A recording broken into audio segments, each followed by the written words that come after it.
Hey, how did you change that? Just What? say that. Not Jeffrey Dahmer. Oh, yeah, hover over it. What? Oh, you can add a title. Oh, Cool. you can add your But title. no one sees these. It's just for us. They're so Oh. fun. For us. Oh, Yeah. well, for all the listeners and watchers, more so the watchers. I look exactly like Watch Jeffrey Dahmer. Why are So tune in to our YouTube. love how we were talking about only relevant shit to the pod for a while, so that JP was like, let's just start recording.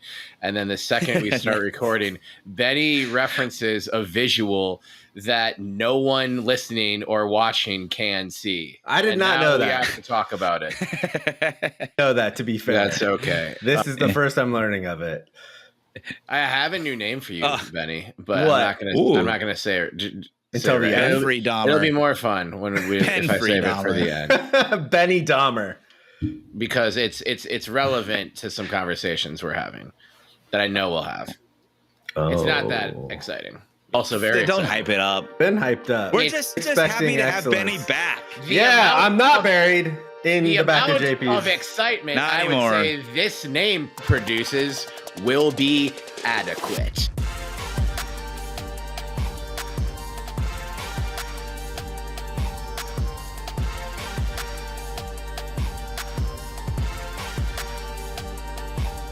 That's how you start a show. It's been 163 of these. You'd think we'd be better at it by now, and we're not getting better at it because we're good. already perfect at it. Can't get better. Yeah. This is the 163rd episode after following 162 perfect episodes. We'll update you at the end of the show if it's a perfect episode, but so far we're batting 162 of 162. So I think I have a good chance. I have a good feeling, rather, about where this episode will go. Oh. We're in the play-in MLB play-in game right now. Yeah, game Oh. 163. Yeah. Woo. JP, please, It is? Yeah. please play 5 seconds of the audio from the Minnesota Twins versus the Detroit Tigers in 2009, game 163. No, we're definitely kicked off YouTube. Did not have the Copyright express violation inside of Major League Baseball. Yeah. That'd I'm be not amazing. messing with the big Felix guns. still But the Selig commissioner? Yes, he was, and he'll just He show was. up at my house because He was just there today He hates Minnesota. to laugh at you. Oh, is Bud Selig dead? I feel like I should know. I think Yeah, he is. He is. He Yeah, is dead. he's But dead. that's why he showed up at your house. In your basement. It's like a weird Ghost of Christmas Past kind of thing. Even the Ghost of Christmas Past was the nice one in A Christmas Carol, which is a book by Charles Dickens that's based on A Muppet Christmas Carol. I'm pretty sure the Michael That Caine is the Christmas weird- Carol came first. I was Tiny Yeah. Tim in our Were you school really? rendition. Yeah. Dude, God bless You're- us, one and all. There you go. I think Everyone. it's God bless us, everyone. But Yeah, it's been a while. maybe. So I I'm was sure in the you third nailed grade. The line on opening night. In the third grade, it was a K through 8 school, and everyone else had like costumes, right? Like clothes, and mine was just basically a Green Man suit, and I was so embarrassed. Oh, Like I was a this makes naked frog. sense. I was like a little naked frog. Wait, why are you And, a frog? I thought you were Tiny Tim. Muppet Christmas Carol. Oh, Yeah. yeah, because Kermit was Bob Cratchit and Tiny Tim was Kermit's son. Yeah. Yeah. Now yeah. it's all making sense. Okay. Interesting side bit. Mike Cassidy was Kermit the Frog. He played in Cassidy the OC. as Kermit the Frog as Bob Cratchit. He Wow. played in the OC. And he was also who was he in the OC? He was Kermit the Frog. It was He the was- same role. He was Kermit the Frog in the OC. There we go. The OC was a show that like I kind of just missed. I was in high school I never watched it. when Oh, it I was watched huge. Fucking But LA. I think I can. Yeah. You will never watch anything that takes place in LA. So 95% of the shit that gets made is just immediately on Yeah. JP's no-fly Off. list. Off the table, yeah. Entourage. Don't know what happened. Don't know what it was about. But Entourage, Don't like care. the OC, I would say, Entourage, a show I watched, OC, a show I didn't. Both shows would have been improved with more Kermit the Frog presence. I think that's undeniable. A lot of shows would be more improved with Kermit the Frog. Yeah, I mean, pick one character on any show and just replace it with Kermit the Frog. Replace that whenever someone needs to miss a show from now on, Kermit has to be the replacement. We'll just do like AI Kermit, Avatar Kermit. I think Jermaine Perry should get the ball more. Oh, that's a Kermit. That's a good Kermit. I think I've ever tried to Kermit voice before. I'm going to use your voice to make a voice clone so we don't get sued. Oh, yeah. You can't sue us, Jim Henson. This is just me being Kermit. Yeah. Not even Kermit. This is just what I sound like. Just somebody who maybe sounds like Kermit. Right. Turmeric the Toad. It's a little early in the season to go too deep on Muppet Christmas Carol because we do have a holiday coming up. It's still spooky season. Ooh. It's spooky season. The fiance told me I had to check with you guys before. Do you either of you know what you're going to be for Halloween this year? Yeah. Duh. What are you going to be? Like July. What are you going to be? Yeah. My family's being The Simpsons. Oh, hell yeah! Because it just works perfectly. Yeah. Nice. Are you Homer then? I'm guessing. Yes. Yeah. I'm Homer. Annie, of course, is Marge. Is Bart. Poppy is Lisa, and Ruby is Maggie, and Lola is Santa's little helper. That is perfect. I really think Ruby and Poppy should be flipped, though, because I know it's going according to age, but like how Maggie is just a chaos agent is definitely more of your middle. Your middle child is not the good. I love her to death, but she is the chaos agent, and I think your youngest is the one who saves everybody. Yeah, I don't know though. Ruby's taking a lot after her older sister these days with the chaos agent. Yeah, it's just gonna be. So I think I just have two Maggies and a Bart. Wow, lucky me. Two Maggies and a Bart. I mean, that describes you and your sister as growing up pretty accurately. So yeah, dude, exactly. Speaking of your sister, JP, at the sales conference that I was at last week that caused me to miss last week's pod. There was a girl there who looked like your sister Allie so much that I went up to her, and then as I'm like 10 feet away, I said it probably, like I was still 80% sure that it was like not her, but 20% like maybe it was. And so once I realized like it wasn't her, she struck up a conversation with me, and so we were just chatting, and then because you had just sprinted over stage, to where she was standing from across. She was the room. She was like a VP running all the way to me. She was like a VP of the company. What company? Yeah, and just like just chumming it up with her, thinking that it was your sister. Not quite sure. A lot easier. Still wasn't totally sure when we were done. No VP. Did you broach the topic at all at any point? Like, hey, random question. Are you my best friend's sister? Never asked. But her name was Crystal. So that's my sister's traveling alias. Yeah. It was her then. I could see Allie having an alias. Man, I'm telling you, I've never seen somebody look so much like somebody else. Allison Bertram? Hell yeah. Yeah. Yeah, I'm going to use that. Crystal when she's traveling, though. Oh, nice. Oh, yeah. Is that short for Allison? No, it's short for Chris Allison.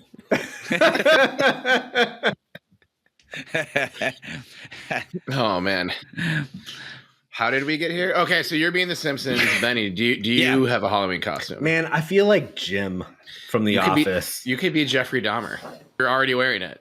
It'd be real scary. Yeah. JP and I are both scared on this episode. Are we sure that you were computer screen? You came out of the dirt in my backyard and survived, or is this Jeffrey Dahmer just stealing your identity?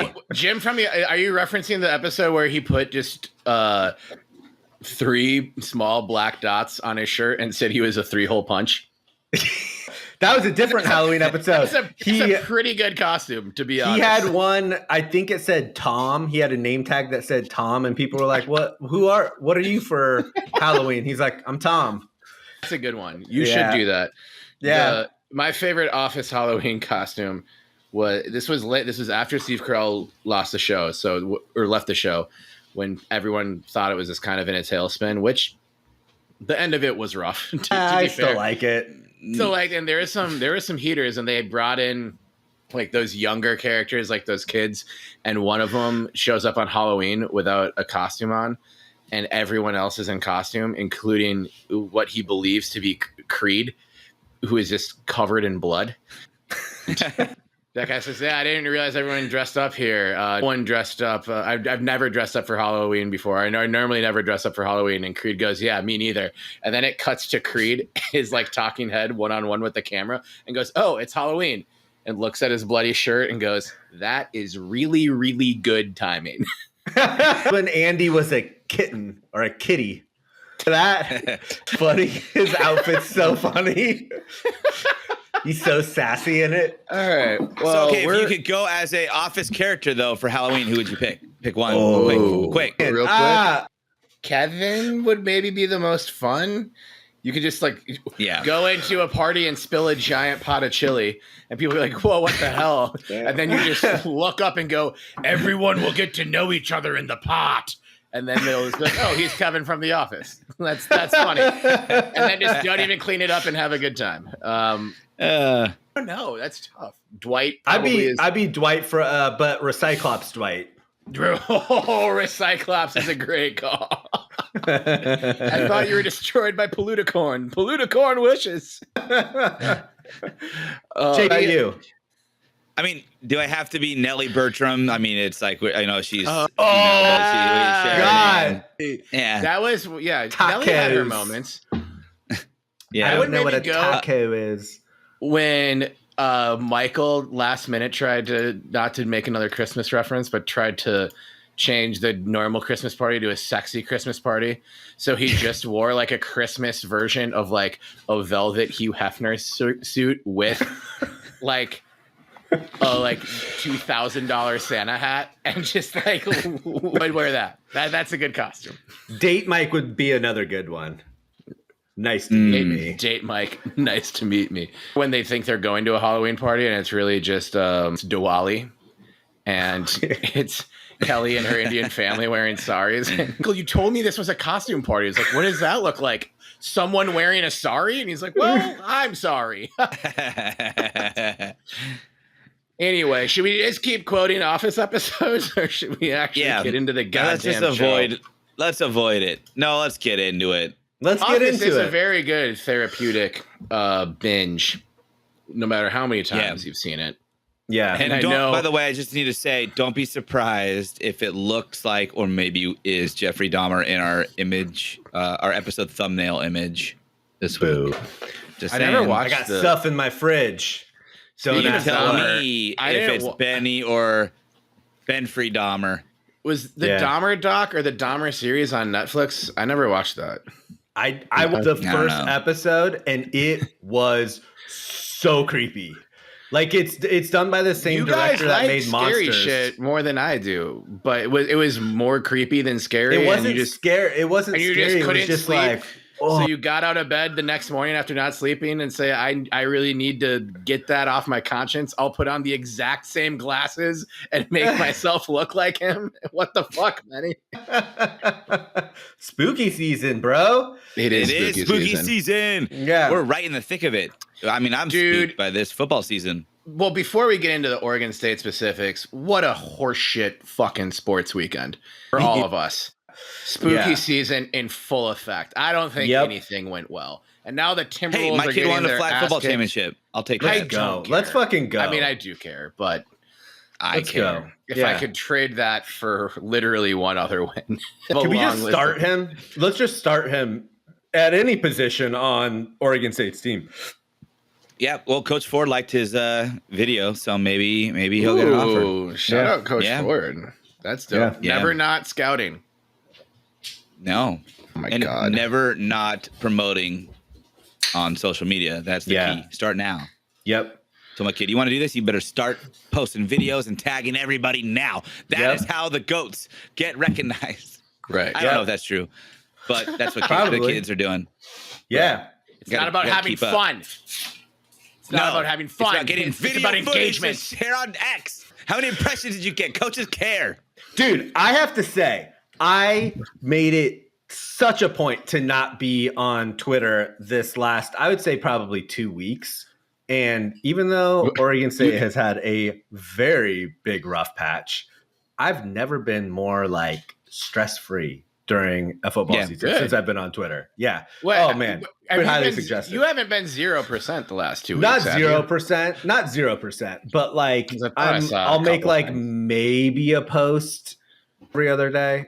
I think I made a couple during the Oregon State game, but I wasn't on there like looking and engaging. Well, people explicitly follow you for like the Oregon State doom scroll troll content because you post the most out of the three of us.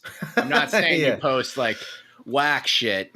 There are obviously we have times where all of us disagree, but like you get the most engagement out of anyone on this show.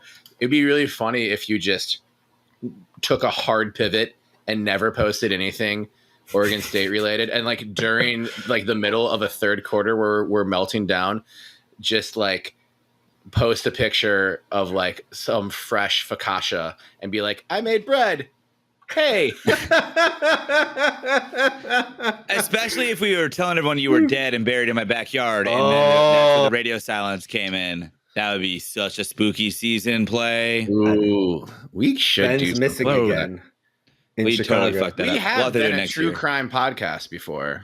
Yeah, I forgot when you were missing in Chicago. The one crime we tried to solve was where is Bernice Beaver, and Bernice is we found back. her. So you're welcome, America. We're 1 for 1 and 162 for 162. So maybe we just go full true crime after this. Until Oregon where did our fans go? Oregon State's in the college football playoff. We're now just solving murders, Eastern Oregon. From now on. Well, if there's Eastern Oregon. Okay. If there's, I don't know. Hey, if there's an unsolved murder, last episode. If there is an unsolved murder out there, send us the information and we'll start looking into it. How about that? Yeah. Well, Jermaine Terry II was murdered in the end zone, and it's still unsolved. Murder. Yeah, that is still unsolved. Maybe that's one that we can do. But before we do any of that, we're gonna do a quick beer segment. How does that sound? I'll go first. This beer from my neighbor Dave. Shout out Dave. Dave, such a good neighbor name. Is he like, a Dave Grigger, Gravedigger? The Gravedigger. He did just give me a shovel that he said he doesn't need anymore. So maybe all the graves. Dave, your name. Perfect. You never got his mail, and it said Dave Grigger. When we were doing a lot of digging to like expand our garden, I had this like really tiny shovel, so he lent me a bigger one, and then I used it for a while and gave it back. Then just like recently he was like, I'm getting rid of some stuff, so he just gave me a different shovel that is you now have a murder weapon. How small is a small shovel? I bought it at a garden store, but it wasn't big. It was, Is it a hand shovel? I was gonna say, are you scooping? No, it wasn't a hand shovel, but it wasn't You're much such a novice, Terry. It was probably twice. I bought it at the garden store, like a good garden store. I'm like, I need to dig for my garden. You get a shovel at the garden store. They're like, here, take this little tiny shovel. Good luck. No, it's still a good shovel. When you come back. It's still a good shovel. It's just a little bit. The blade of it's not. It doesn't matter. He might be like a murderer. Anyway, the blade of it. But he was talking. He gives us stuff a lot, and he had 2 cases of this beer, Mosh Pit, by Surly Brewing Company. I've heard of Surly. I feel like a lot of been Surly. Surly is great, and I feel like a lot of our fans, Oregon State fans specifically, and Belligerent Beavs fans, need to just go to a hard metal show. Get some of that energy out in the mosh pit and then take a breath before getting on Twitter and saying this feels just like the Anderson era, because that's fucking ridiculous. Anyway, mosh pit, Imperial IPA. He bought 3 cases of this because, and then had one and said he hated it. So he just asked Sam if we wanted beer, and we're having a Halloween party on Friday. So she was like, I'll take it. And so he gave her the other 2 cases, and It's fine. If you like Imperial IPAs, it's a good Imperial IPA, and it's what I'm drinking right now. Oh, Shout out Dave. Took them off the bodies. Thanks for of the couple invite. I buried. I mean, I bought them from this nice couple at the store. I don't think Dave's ever murdered anyone, but he's this kind of like, he's like the neighborhood gossip. So like, he's for sure been given information about a murder before. Like, that's undeniable. He's lived in this house since like 84. So I'm just, I'm slowly trying to get more information out of him. If you lose 5 seconds, do you guys 84 by Mac Trey? Not doing it. Oh, do you guys know? Have you heard of Channel 5? He's like the guy TV that channel. Well, it's a YouTube channel. It's a guy that goes up and just like asks sort of outlandish questions. It's sort of like a comedy, but he actually covers like news stories. He started his career by he lived in New Orleans. So he would just go ask people on Bourbon Street. He's like, what's your deepest, darkest secret? He would post these on YouTube. And that's sort of how he got famous. And so in this podcast where he's being interviewed and they were like, well, what's the craziest thing that you've ever heard? And he was like, some guy in New Orleans, I asked him and he's like, I smoked some guy. And he was like, what? And the guy he's like, look at this story. And it was like, such and such person found deceased in the middle of whatever projects. And the guy from Channel 5 was like, I'm going to show that I'm deleting this clip. I'm deleting this clip and never tell that to anybody else. But yeah, when you said neighborhood gossip, it reminded me of that. Oh, well, let's welcome in our newest guest, Channel 5, here to recap Crazy Tales from Bourbon Street. That's wild. If anyone confessed that to me, I think I would maybe run, or I'd be like, okay. And yeah, I think I'd throw my phone in the sewer and be like, not doing anything with that information, man. I'm sorry. Yeah. Yeah, if you get caught, it's not my fault. Orleans immediately. Wait, all right. Well, yeah. So Mosh Pit, Imperial IPA. Nice. Let's go to you next. What kind of and substances does Jeffrey Dahmer enjoy? I'm doing a little substance-free period. Oh, so Jesus. I don't have anything. You are in your water all day. Serial killer era. Yeah. It is a little serial killery. Got some heads in my fridge. But other than that, it's been pretty normal. Yeah. Once they're fully frozen, he'll eat them. This is spooky season, Terry. We gotta spook it up. Season. Yeah. You're having a Halloween party, for gosh sakes. I am. Yeah. You guys can come. It's just, it'll be a long trip. Yeah. No, thanks. Thanks for the invite, though. Yeah. You sound like a sympathy invite. I guess you guys can come on Friday. And yelled at me for not inviting you. Sorry. Well, you determined that I wasn't going to come out. If you would have asked, maybe I would have said yes. I'll make it up to you in Boise next month. Oh, yeah. Okay. What about me then? I'll make it up to you sometime in the future. Yeah. I'll make it up to you by going to you right now for the final part of the beer segment. Well, I've been on the hunt still for pumpkin ales. I found some this weekend. Thank God. But I drank them. So this is not a pumpkin ale. But this is a spooky ale. But pumpkin ales do exist, though. Yeah, they do exist. I had two of them. But this is a Block 15 hauntingly hazy pale ale. Ooh. But every time I read the name of it, tell me what you think when, like, the first thing you think when you read the name. It is Story of the Ghost. Story of the Ghost. What's the first thing you think? Story of the Ghost. Are you afraid of the dark? No, I think this is the story of the ghost. Cried a river and burned the toast. I was trying to make it rhyme. Yeah. Are we still on our 5 on your way to dine? Yeah, I'd be a little. You never know, man. Everyone listening, play 5 seconds of the story of a girl of your head, in your head. Yeah, it's definitely playing in everyone's head right now if they recognized my one bar that I saw. No, she's absolutely crazy. I don't know if that's how it goes. When she died. Have a piece of that fancy feast. Lose my freaking mind. Anyway, well, cheers to you guys and cheers to spooky season. Cheers to spooky season. There it man. is. Cheers The story of the to ghost. another perfect episode and the 162 episodes that came This before is this. the story of a ghost.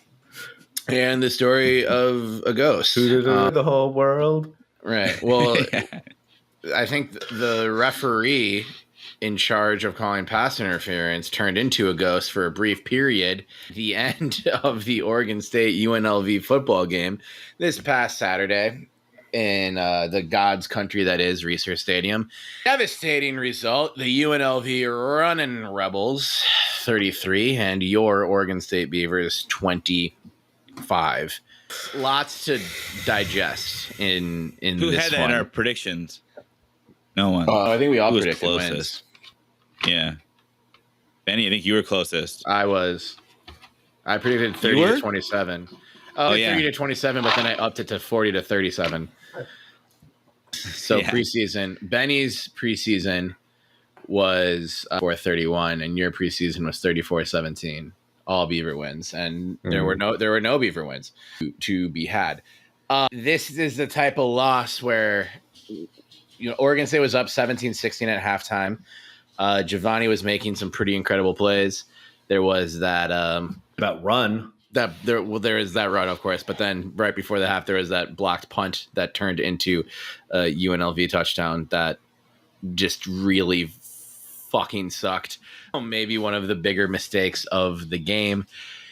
And it's just that type of game where if you lose that after a win at Nevada, people probably aren't freaking out, but because it was coupled with a loss at Nevada and there's just some weaknesses showing, people are freaking out. And what I think I want to say is you're allowed to freak out.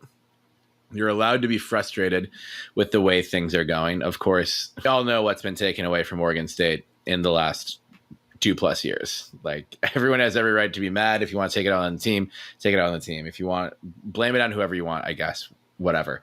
But for the people, I've seen multiple. I'm not going to call people out specifically because this podcast is about love.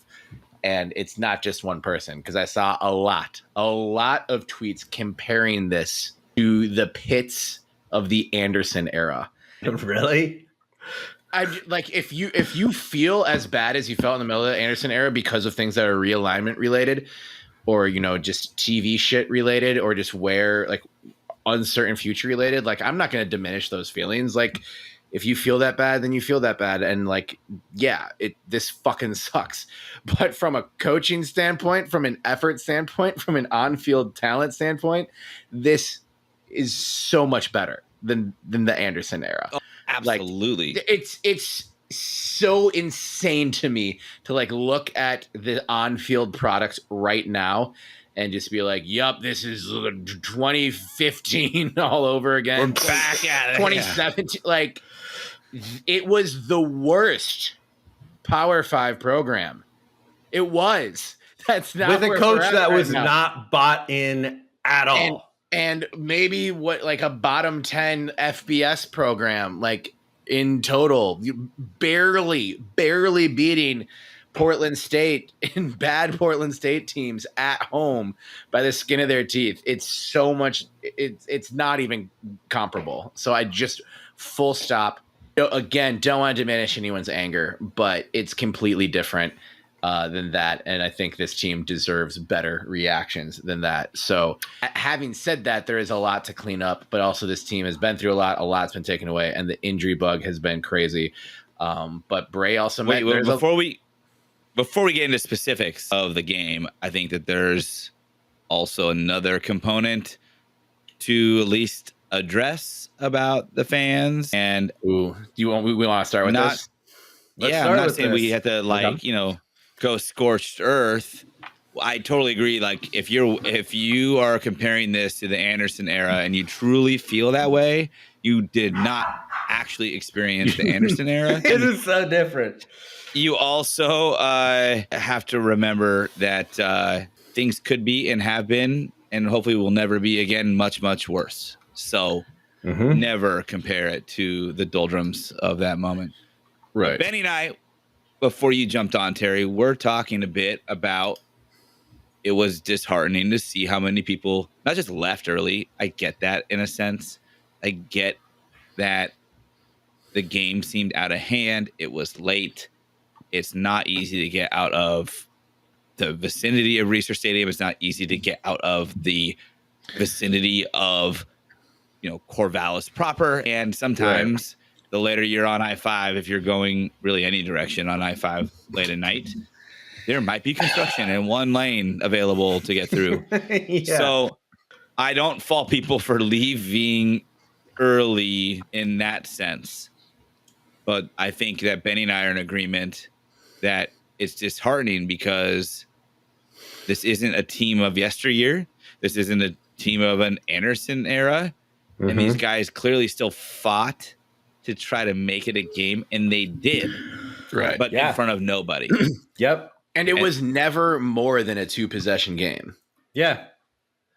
It's so crazy to see that. UNLV made it 33-17 at essentially the 5-minute mark of the fourth.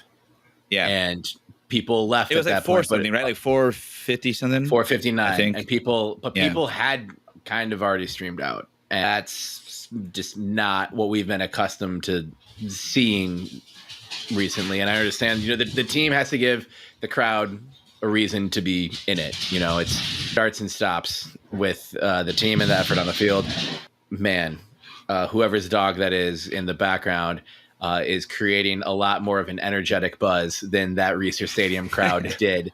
And that's a problem. Like, we've had a great home field advantage before, and not to jump on any one person who left early, but also everything you said there too is valid, JP. But I'm also just kind of like, if you leave at the 5-minute mark, how much time are you really saving?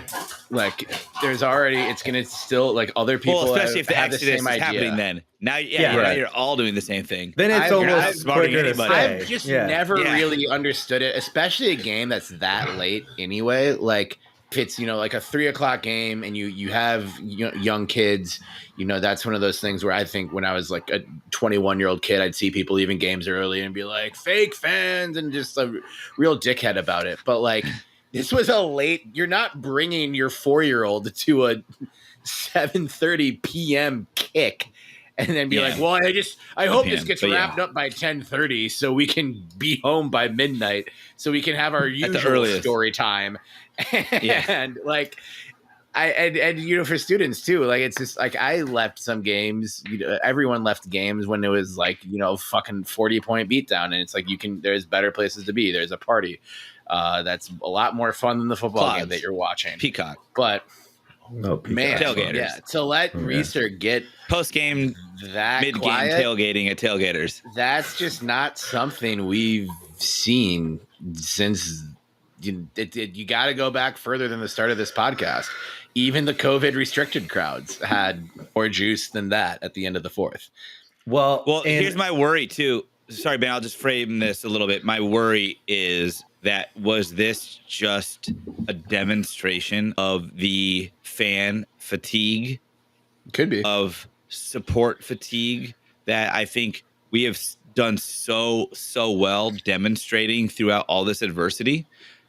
And I know some people just put on the front of like, well, what other choice do I have but like, stand tall and support my school and my teams. But maybe this was just the breaking point where fans are like, I've done so much and this is what's happening. I can't do anymore.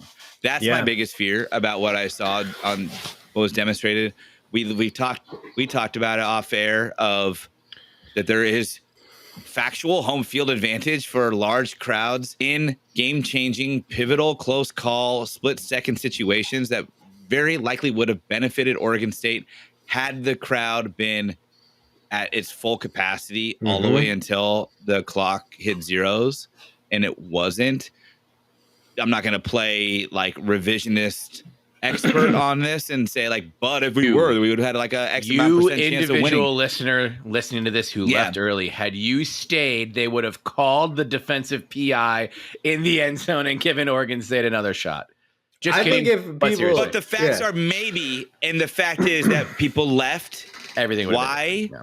It could be very simple of it was late, or it could be very detailed, and it's like, dude, in nuanced, I'm just tired. Yeah. Or like, I've just had enough. And I'm tired of like pretending when I don't want to pretend. I'm tired of defending when I have to defend. Like, I don't blame anybody for feeling that way. Yeah. But if you're there, my one thing is if you were there and you were there to have fun, yeah, definitely check that box. Watch football, boom, check that box. Be in Corvallis, be at Reese or whatever, check that box. Support the players. Like, that's important too. And I think it is for everybody who goes to these games. You are already there.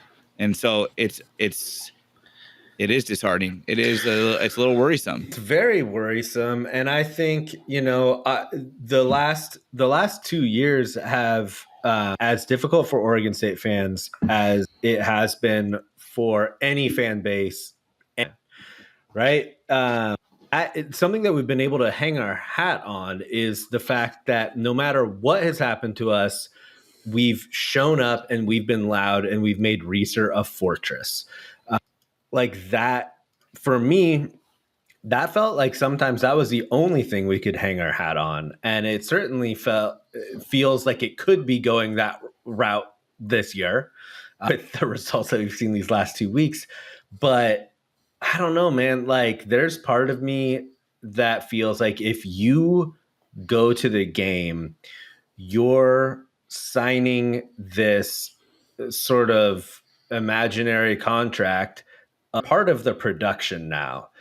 There's like an obligation to stay till the end, but there like kind of is, I think. Like, especially if you're, well, here's the thing. Like, we pride ourselves on being like this blue collar team and this blue collar fan base. And but like we fucking show up and we've been beat, but we still show up. And what's the one thing more than anything we just clown on Duck fans for being? It's bandwagon. I'm not calling anyone a bandwagon fan. Sure. But leaving early in the droves that we saw was bandwagon behavior. And there is a difference. I bet you that the large majority, if not almost the entirety of the fans that did leave early were kicking themselves because they wish they would have been there. Probably. As that potential game-winning drive was coming to fruition, like, or this game-tying drive, then I bet you they were like, damn it, I wish I stuck it out. They're probably not like, good thing I still got on the road, or like, 15 minutes before everybody else. But right. So credit there that I think that fans were probably like kicking themselves that they missed what could have been a very big highlight of the season. Right. Well, and on that point of it being something of an imaginary contract, Manny, like it's a common thing that's said anytime a historic game happens, like an instant classic, the fucking 2022 Civil War. Everyone who's at that game says something like, man, I'm just like happy I got to like have a small part in it.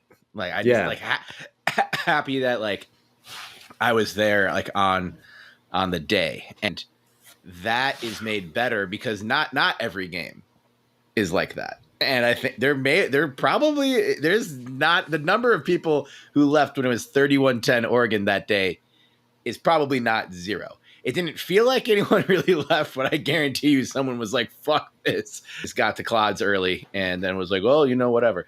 Then like what's just sort of the most embarrassing thing we've seen in that like sort of realm of fandom, and that's the Miami Heat fans who left the NBA Finals early. While the Heat were it was kind of hater shit because like the Heat had it like that, and they had LeBron and they had Wade and they had Bosh, and it was like the one thing left, especially like small market fans, was just like, well, you're still not real fans, and everyone was like, well, we live in Miami, we don't care. But it was still funny to watch that shit when they left that game, the Ray Allen shot game. And then you got to see that wave of people in their white shirts and trying to get back in, $10,000 shoes trying to get back in. And the security guy's like, there's no re-entry. And this rule applies to everyone the same. So fuck off. And Like that's kind of part of it. Like you never know what can happen, and if like what JP said, if you're already there, you're already there, and it's already the hour that it is. This wasn't, kind of that late afternoon kick where it kind of bleeds into another thing, whatever. Obviously, the Oregon State being based in Corvallis, most of the people going are commuting. But man, it was weird to just be like, not really feel that on TV at all. In the replays, it just feeling like, like I'm watching a fucking spring game here, even though it was a game with stakes. It did feel like that at the end. One other thing that sort of came to mind as I was game was there is this feeling that I've felt of holding on to last year and sort of the buildup that we saw the last couple years. Mm-hmm.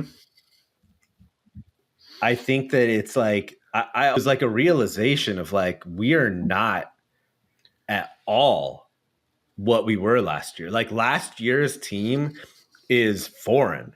It's so different, right? In terms of everything. But there is still this part of you so recent that you want to hold on to that. Well, I feel there should be continuity. And right, we were there's going to none. be so good if this Pac-12 was just the same. But here's the thing: is like this is the dawning of a new era, right? Like when it went from Jerry Pettibone to Mike Riley, that was the dawning of a new era, right? When it went from Mike Riley to Gary Anderson, that was also the dawning of a new era.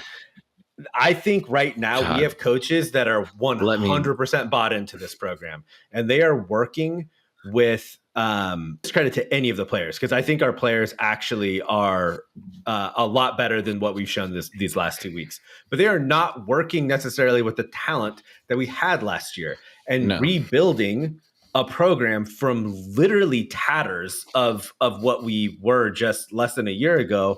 It doesn't happen overnight. And I think what we're seeing is results of overachievement in the first couple weeks of the season rather than underachievement right now. And the injury bug has hit us hard, but there needs to be an understanding from the fan base of this is not the Anderson era. The Anderson era was led by a coach that was not bought in. In the Anderson era with this fucking schedule, and the one with the Idaho Idaho State is an undertaking. Like, I think that people view this as we are a Power 5 team that's being forced to play non-Power 5 schools, and that's not true. We do not have the talent that traditional quote unquote Power 5 schools have, or the vast majority of them. And there has to be patience and understanding. But like, be a fan when it's really, really to be a fan, and then not when times are a little tough.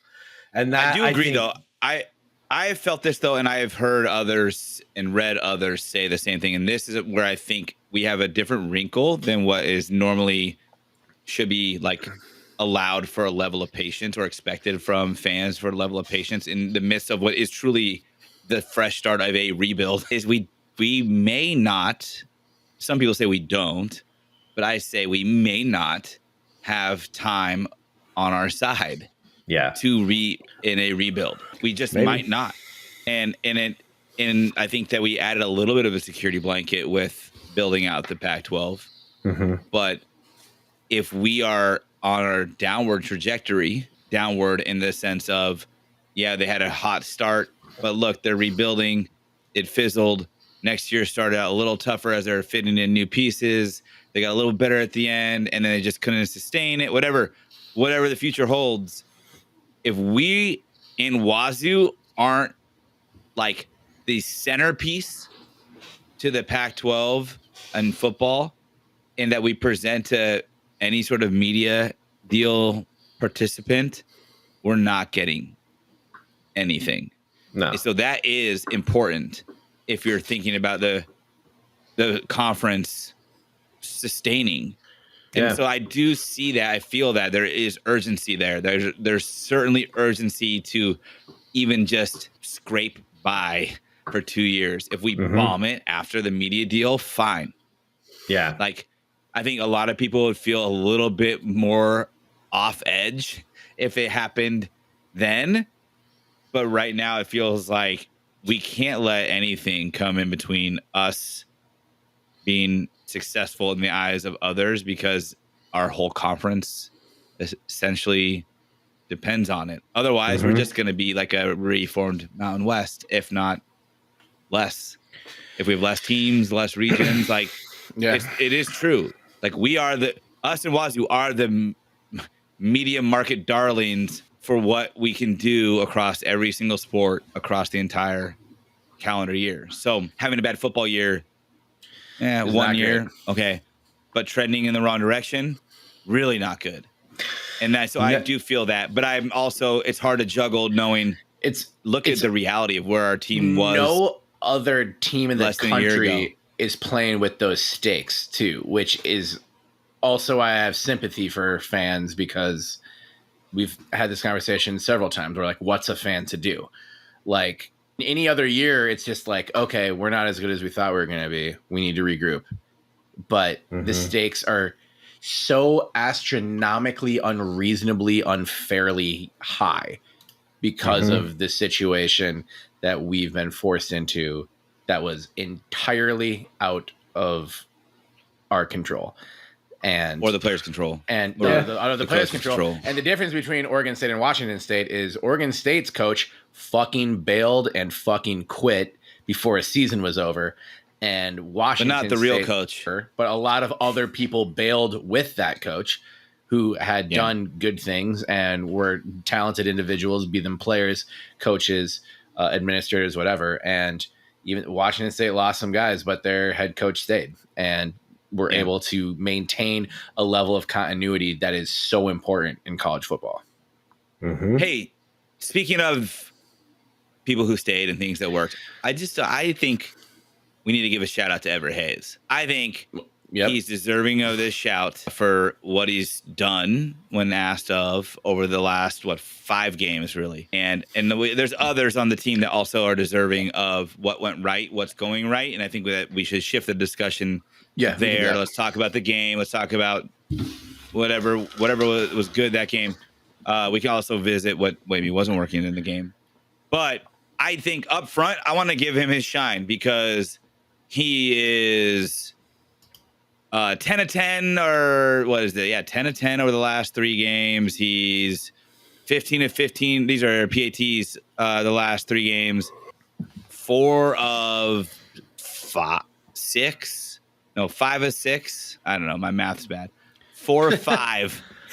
He's 4 of 5 over the last 4 games from field goals. And I know a lot of people were on him after a very rough start to the season. But I would say that he has become a very reliable source of points for us on a team that is feast or famine with scoring. And I do want to give him a shine. On that same note, I also want to say, should we have just taken the points on that first drive? Always. Always take the points. We learned that from Riley often enough, unless it's the last time of a game where it's a 2-point conversion with mere ticks on the clock. The bowl on the line. I forget what the over under was, but there's a part of me that understands. It was like 6. It was like 60, 61, I think. What I would have thought. That game, I think it was 61 and a half, and 7.5 is spread. The analysts talked about it, but it's like you went into that game thinking it was going to be super, super high scoring. So I get trying to take the points there. I hear you. That's backfired on us so many times. On that same note, not the take the points note, but the good vibes note, we probably should have spent the same amount of time just talking about fan, apathy, lack thereof, whatever, on just talking about Joshua Gray and all 51 of his record-breaking starts. This last week was let's go 51, which surpassed Roy Schuning, who was on some great Beaver teams from 04 to 07. We got to be part of that a lot name of in those. so long. Roy, he made a little video. Made a great video good. On Twitter. Yeah, Roy still. I love that Roy's office is just like a shrine to the mid-aughts Beaver football as well. Great. But yeah, it's been great to still have Gray on the team. It sucks, Jaden was kind of the guy for the defense coming back as well, and it sucked that he's had to miss so much time. You know how bad he wants to be out there, but Joshua Gray embodies everything that's right college football, and is at the root of all of the good things that have happened to Oregon State football. And still getting recognized. Let's remember that. Still getting recognized. He's mid-season All-American. Goddamn good, and should be playing on Sundays too. So, just offensive linemen never get enough flowers anyway. But we could send Joshua Gray flowers every day for the rest of time, and it wouldn't be enough flowers for that man. So, just shout out, Big Josh. Stand alone on top of the Mount Rushmore of just big steady Eddies in that front five. So that's a hell of an achievement. 51 starts in college football. That's wild. Yep. And that deserves recognition. To be that good, to be good enough to start a single game in college football is just something that very few percentage of people actually get to. 51 starts, got there pre-rebuild, was such an instrumental part of this team becoming good and now trying to withstand the most unjust of injustices, and never heard him complain. No. We get on this podcast every week and we complain about stuff. I've never heard Joshua Gray complain. Never. No. I love you, Joshua Gray, and just thank you for everything you've done for Beaver football. And next we got five more starts of this regular season and hope another one with a bowl game. So keep it going and give this man some love. Draft season, All-Star game, Senior Bowl, Shrine Bowl. I know he was on your watch list, but I haven't seen a ton of noise about Joshua Gray during the season since those watch lists came out. And he's mid-season All-American, well-deserved, and just a hell of a player. And you can get his jersey. Pick a player jersey, NIL jersey. I might do Fanatics. That. Why is I still haven't? We need to figure out why Jermaine Terry isn't there. Which is a good segue because Jermaine Terry. I love to see what he is doing on the field. Terry Horstman. I namesake. 15 years younger than me, probably, but still, yes. This is what we were asking Gundy for. To every other skill player on either side of the ball. Obviously, like our linemen, Gray especially. There's a lot of them, but there's a lot of NFL level pedigree on the field right now for some of those players, Joshua Gray included. Yeah, but Jermaine Terry may be the most NFL ready looking player when it comes to his intangibles of obviously decent blocker, good hands, maybe great hands, right? Size, and at his position, he is very reliable. If you get him the ball, he's very, very reliable, or at least give him a chance to catch the ball. And so I'm so happy to see him starting to shine on this team. He might be our most valuable receiving weapon that we have. And that's not to take away anything from the players that are also wide receivers and tight ends. But what a tight end like him with his size and hands can do for an offense, for a quarterback, for a running back is massive. It shifts everything. And the fact that we joked about it after week one, like does Gundy have something against tight ends, right?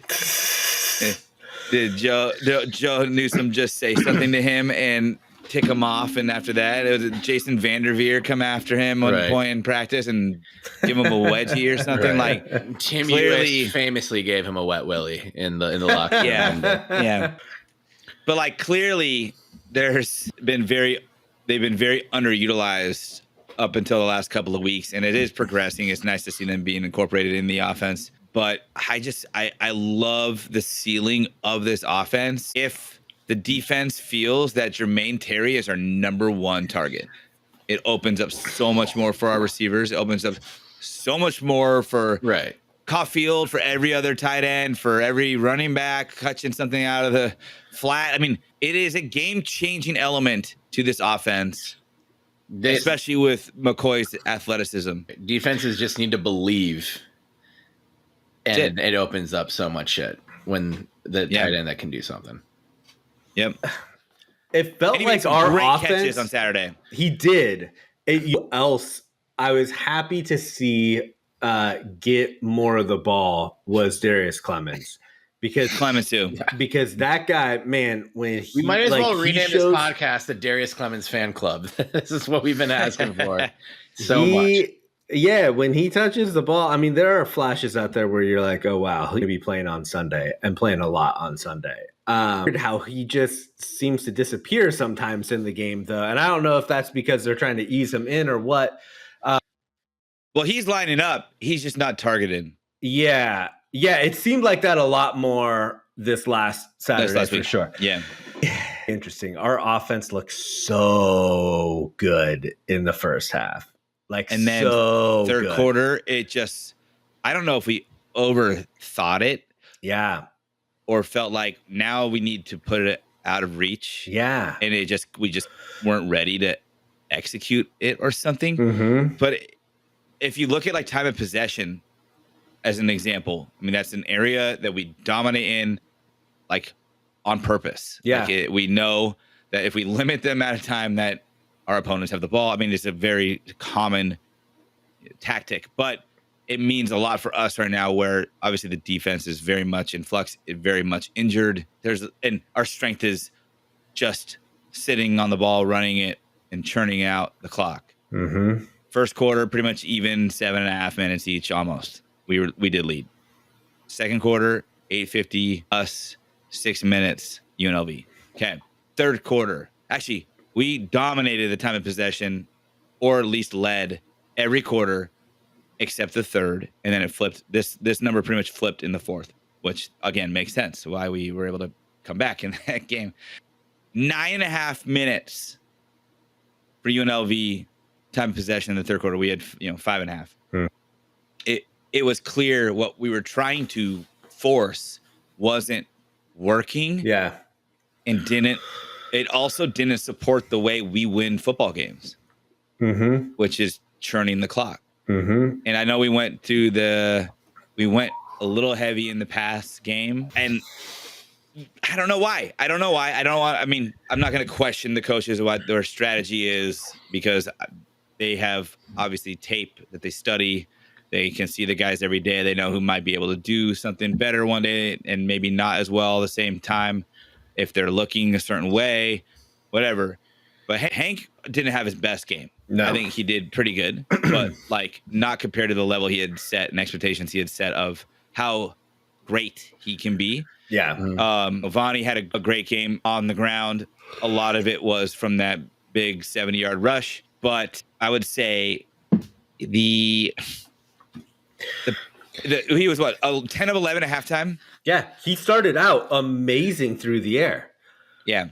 And then he had all the stuff on the ground, and then it was just like we just broke off from all of that stuff to maybe try to make something work. I don't know what happened in the third quarter, but we definitely failed to fall back on, well, at least if it doesn't work, we're churning clock, which is our signature of winning games right now. I think it was a combination of the fact that Gevani looks so just unstoppable in the first half through the air. The fact of that blocked punt that just sent it's a backbreaker, but it's like we dominated that first half. And I think the thought process is like, if you can go out there, score another quick touchdown, then at least you have that cushion that you should have had going into halftime. And the momentum maybe swings back your way. All right. I don't know. It's tough to say. I agree with you. Like, away from what our bread and butter was. And talked about before, like this team is not built to come back, even though they almost did. This team is just not built to come back. So I think that there is that even pressure to put that cushion between you and the other team. So yeah, I don't know. This was McCoy's most attempts in a game. Yeah. Without a touchdown this season. Passing touchdown. No. Is this his most attempts in a game? He almost had 40, didn't he? It's like He had 37? 42 against Nevada. Yeah.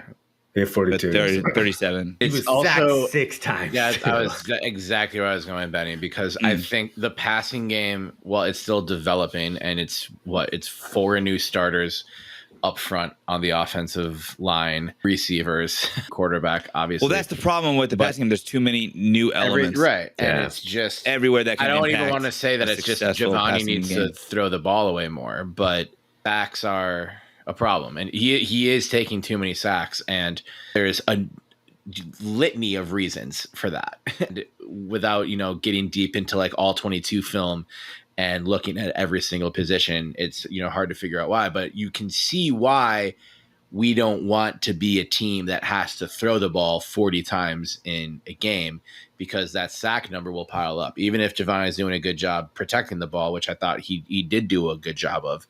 I don't know how plugged in Vani is to online chatter. I hope he's not. I hope all players aren't.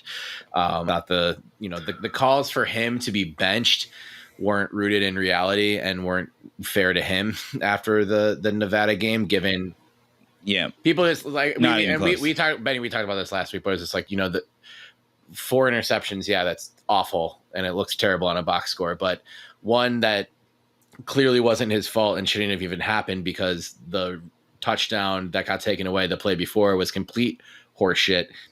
And then just like on a Hail Mary at the end, like that's not an interception that should really count the same in the stats, because you're just throwing up a prayer. It's not the same as like making the wrong read and the defense taking advantage of you. So, it's that 4 interception can become 2 really quick when you're actually looking at the film. I'm not saying this is, a fucking Lamar Jackson type player in college football, but I'm glad context matters. Context matters, and continuity matters as well too. And it's just like a lot of the plays were there, but it's just that, it's felt like we're going to be up at halftime 17-6 at one point. And then when that became 17-16 instead, and with Jam out, the running game just doesn't have the same punch. And I think we will see a lot more of Saladin Allah. Talked about that with media this week, that it was kind of more just circumstances and like the game script and things like that. Not game script, sorry, but circumstances and what certain situations called for. But you can't have Hank out there for 75 plus snaps a game on offense. Like Hank needs his thunder. Yeah. Mm-hmm. He does. And that's why the Jam Hank tandem worked so well. Right? Yeah. I mean, they're both workhorses, of course, but the change of pace, the different styles, they complemented each other, and it threw defenses for a loop. Right. And without Jam, you just need to have Hank's not going to be an elite or great back on his own. He's fantastic. I love Hank. But with the combination of all the other elements with the offense right now, right. The reason why it was our strength was because those two backs complemented each other so well. Let me ask you guys a question, and I think I know the answer to this. I'm pretty sure I know the answer to this. But point, or do you think we even should, playing with our eye on next year, meaning that we give Saladin more touches. We give Jabari luck. No, because these are players that theoretically are more likely to be here next year right now. They're already doing it. In Vonnie's case, for sure. I think you can take with painting with a broad brush. I'm fine with taking a more development forward approach. I expect Gevani McCoy to be part of the team next year, and I'm not. You don't expect Hank to be here next year? Hope Hank's here next year. I would say that Saladin is attaching. I think Saladin will be here next year too, and I think why? What makes you feel like that if he's not getting the touches that he maybe wants? I'm not saying why I bring it up. Yeah, that's why I bring it up. But he's got a lot of talent sitting on the bench right now. But we have a lot of talent on the field, so it's like the country has we're just players like that. We're just turning our wheels then. So I think you let the best player play, Right. Period. I mean, I think Salah should have absolutely gotten more touches in this past game because I don't think you can ride Hankerson as hard. Like he needs a breather. He needs help. You can't. Yeah. This isn't. And even the 2005 when Chiefs who gave Larry Johnson like 8,000 carries in a season, and then his career just wasn't the same after that. Like you need to use a platoon of running backs, and I think. And then at the same time, tell a young, talented player like Saladin, like, and then like this is the future. You know, like you will get more and more these, like as you continue to grow as a player and we grow as a team. I don't know if this is what you're asking, Benny. I'm fine with the coaching staff taking as like a holistic approach to be like what makes us the best possible team over the next 3 to 5 years over winning, including this year immediately. Like I sacrifice winning. I think winning 8 games this year would be really nice for just like where we are as a fan base. Be huge. Are you kidding me? Winning 8 games really in reality of where we were exactly, but like in December. But I'm saying, like, if you're thinking about this totally big picture, which I think was the nature of your question, Benny. Yeah. Would you rather be 8-4 / say 8-4 or 7-5, like 5 years in a row, or would you rather be like a 6-6 team this year, taking more lumps for the chance to be a 10-win team in 3 years? That's what I think is at the heart of the question you're asking. Yeah, I don't know what the path is, but we've reached a point where early and soulfully winning 8 games is huge. I don't know what that does for the outside world. I don't know if that strengthens our position in the college football food chain at all. I've just gotten that pessimistic at this point where I don't know if there's any difference between going 8-4 or 4-8, because I don't know that any of those power brokers or decision makers are even looking at it. 4-8, if we lost out, it would fucking suck. Morale would be terrible. And I'm not, saying like, let's fucking blow up the season, whatever. But I am okay with this coaching staff being like, hey, we might have to play younger, less experienced players who are going to make more mistakes than maybe someone else. But the potential is there, and we have to think about what this team could be years down the road. And so, I think that's something that I'm fine with. Maybe not, though, when it comes to the quarterback. I think Gevani has earned this starting role, and Jabari is a talent and he might bolt somewhere, which I guess is the fear. But I think that the coaching staff, right? Like, it's like you have to choose a guy. You can't just be like, all right, let's just have this stable of really talented quarterbacks so that if someone gets hurt, we have someone else in the cupboard to come out and be good. It's just you have to make a decision, and the decision they made was Gevani, and I trust that decision. Yeah. Hey, on Gevani, have you guys ever done his splits for wins losses? Mm-hmm. There's some interesting things on here, which is to come to his defense for anybody who's asking for him to be benched, which I don't agree with. In every single one of our wins this season, Gevani has attempted less than 30 throws. Right. Okay. Makes sense. Mm-hmm. But here's where it gets interesting. You'd think, because that 30 mark, things go south after that or something, right? It's the most consistent splits I think I've ever seen for a quarterback at Oregon State through the wins and losses and the types of games that he's already had. He not only has nearly the exact same completion percentage, whether it's a sub 30 attempts or more than 30 attempts or a win and a loss. Okay. He has the exact same completion percentage splits between both under 30, over 30, win or loss.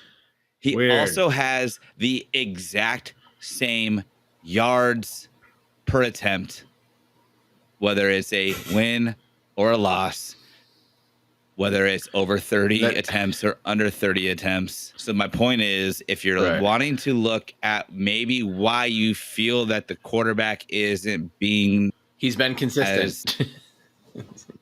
but he's been pretty decent. Yeah. I think he's been good. More than that. Yeah. Yeah. And so maybe we should be looking at other elements. Well, you'd expect. And one of them is I think that we need to find a guy who can be a reliable receiver to get to avoid a sack, to get a first down, to go for a big play. I think that we have them. I think that Clemons is developing. Anderson.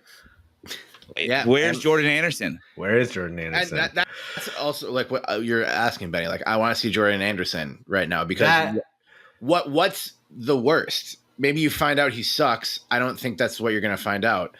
But if Jordan Anderson costs you a game at this point, which also is kind of a lot to assign to a single player. I mean, is he really? He's not going to cost you a game.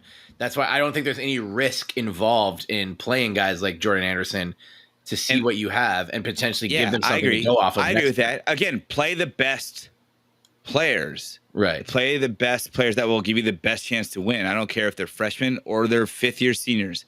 Play the best players that give you the chance to win. If they happen to be a freshman or a sophomore, then hell yeah, you better focus on making sure you develop them so that they can continue to deliver more and more for your program. But play the best players. But where is he? I'd love to see him on the field. I'd love to visually see what he can do. Yeah. Or maybe what limitations he's maybe still facing. I don't know. But I hope that this doesn't come off as like, a diss towards Noga and Walker and everybody else. But if you can incorporate talent, even if it's complementary to your talent that you're currently giving to the team and the program and the offense, like, it doesn't hurt to be stacked. Yeah. It doesn't hurt to have depth. It doesn't hurt to show the defense multiple options and give the quarterback a chance to have those options open and make big plays. Well, Because and that's why I want to say again, just to reiterate, I don't think that any of these shortcomings of these losses that are against the Nevada schools have really been anything against Vonnie. I think he's been asked to do a lot. He's delivered a lot. The interceptions weren't, great against Nevada. Again, some of them were excusable but you still scored enough points in that game to fucking win. Yeah. And move the ball enough when we needed to. That's the other thing is that I don't think the problem's the offense, to be honest. Like, our offense. Oh, totally. The defense isn't really a problem if they're healthy. No, and that's the thing is, like, I think if our defense was only half the players injured as what we do, this would be a different story. Like, it would be a different, especially the Nevada game. And they played a much better game against UNLV, and I know they got a couple guys back. But defense showed a lot more life. It was nice to see. Yep, it was very nice to see. I really hope this team can hang on to Dexter Foster because I think they've got a player in him. Yeah, and I know he couldn't play in the fourth quarter, and that could have been a big part of why they gave up more points in the fourth quarter. Bray said Bray doesn't give a lot when it comes to injuries, which I get. Parsing through his response to when he met with media this week, I think Foster will play against Cal, and he's a very talented young piece who has played pretty well. I think the big concern is this. Not that I think. It's clear the big concern is the secondary. And granted, the guys that have been asked to fill shoes have done a better job than what's expected. Right. But I mean, the secondary didn't even get a chance to really do anything against Nevada because they were just running for fucking 90 yards a carry. But there wasn't a lot of containment coming from the corners. No, it's kind of, it really was pick your poison for a while, but it sounds like Jaden and Kobe have a good to fair chance of playing against the Calgorithm at Strawberry Canyon on Saturday. Again, I'm just going off of kind of belief and what I'm reading and the comments that Bray is giving that gives us absolutely no information actually. Because I don't talk about injuries. And it's like, well, if this were a thing, would you talk about injuries? And he says no. And it's like, okay. No injury talk. That's where it's like, Yeah, we feel like Jam's out for the year, but we're never going to be told whether or not he's out for the year. So maybe he's just being saved to be a secret weapon. What I've seen is I've been told is that he's already applying for a medical red shirt, but doesn't know what he would do with it if he got it. Doesn't think no one's really sure if he'll get it. So not the way I was hoping to send Jam off this season. Yeah, it sucks, dude. It sucks. But again, we got to move on. We got to adapt. We got to have the next man up. Next man up. The team and we got to incorporate the next man up. The team will be healthier against Cal than it has been in a while. Yeah. It seems pretty clear. So get excited about that. And what did Mike Riley say? We never lose at Strawberry Canyon. Yeah, Mike Riley, Alexis Serna. It's like a multi-quote. Wayne Gretzky, Michael Scott. Wayne Gretzky, Michael Scott, Mike Riley, and Alexis Serna have all said we never lose at Strawberry Canyon. Gretzky's and then we go into bye week as well. Yeah. By the way, if we can pull off a W, you beat Cal, in Berkeley, hand them a fucking nice 5-game losing streak, and you go into this second bye at 5-3. It's not perfect. We hand Cal an algorithm. Nice. Love it. Eat shit, nerds. Yeah, fuck you, nerds. The only nerds I hang around with are the nerds that I eat. I get blizzards. Yeah, nerds, my kid bought $80 worth of nerds from GoPuff at 7 in the morning. How many? 80? Oh, I didn't tell you guys that. I thought I told you on this. I thought I told you on the pod. No. $80 worth of nerds? How much is a thing of nerds? Like $2? So, like, he used to come into our room in the morning. He was probably 4. He'd come to our room in the morning and, like, play Apple Arcade games on our phones while we'd still be sleeping. And he'd, like, come in, like, 6, maybe 5:30. And then one morning, I heard him come in. He was playing a game or watching a show or whatever. Oh, I know where this is going. I hear him go, Mom, look at this. And I hear her go, huh? And like, I look over to go, what do you want her to look at? Like, I'm confused, something weird happening. And then she just kind of looks at her phone and she's like, and then she lays right down. And I was like, okay, must be nothing. Like an hour later, bang, bang, bang at our door. And it's like 7:10 in the morning. And like sitting up in our bed, like it's on like a Saturday. I'm like, did you order something to be delivered like at this time? Like, is that somebody delivering something or breaking into our house? She's like, I didn't order anything for delivery. Like, and I'm like trying to get our Ring camera on. And then as I'm looking at my phone, Everett's face is like, it worked. It worked. So we go down, we open the door. No one's there. Of course, they left the delivery, and it's just a giant bag full of like endless nerds, like jumbo size things of nerds, and then like 3 ring pops. And then I'm like, $80 candy order. Who ordered GoPuff? Like, what the hell? And Ev admitted to it. He said he didn't know it actually go through. That's why he had Andy look at her phone, was to scan her face for Apple Pay. Scan her face for Apple Pay? Yes. God. So your kid is so smart. I called GoPuff. I'm like, dude, my kid bought this. Like, we were asleep. He just scanned her faces. Like, come on, how do we return this? Like, oh, you can't return this. They said, sucks to be you. Don't teach your 4-year-old how to use your phone. Like, it's yours. Sorry. And I'm like, what's GoPuff? I have $80 worth of nerds. It's like, instant delivery. It's like Instacart, DoorDash, but it's like convenience store stuff. So you can get like candies and sodas. $80 of nerds. $80 of nerds. Yeah. Yeah. Dude, part of our Halloween candy this year, we have like things of the nerds gummy clusters, and I've had a couple, and they are good. Oh yeah, those are good. Those are good. Yeah, I've been on. Good. Next time Everett steals your phone, tell him to order more of that. Yeah, and as long as you admit to it, maybe they'll reimburse us, and I can eat them for free. Oh, they did reimburse you. What? They reimburse you? No, they didn't. I'm just saying, like, at least you have a chance. Like, my 8-year-old ordered it. And their faces while we were asleep. As I'm eating a rope full of nerds. What I've been doing lately is freezing fruit snacks. Specifically Gushers. Frozen gummies are the shit. Yeah, my guy Wade taught me that a while ago. I was like, yeah, just put that stuff in the freezer. Gushers too is like, ooh, yeah, dude, it's so good. Man. Yeah. Man. Wow. I like that. Yeah. That was a good way to go, guys. We just turned every listener's like aura around. Yeah. If you're sadness so mad, put some Gushers in the to freezer. Frozen Gushers. Make it a weekend, baby. Yeah. Spooky season. Like we have a winning record right now. We do have a winning record. I mean, even though like Cal's lost 4 in a row by like a combined like 8.5 points. To some good Cal teams. has been getting fucked, which is somewhat enjoyable. So do we. Cal's I'm not going to drag the down. referees.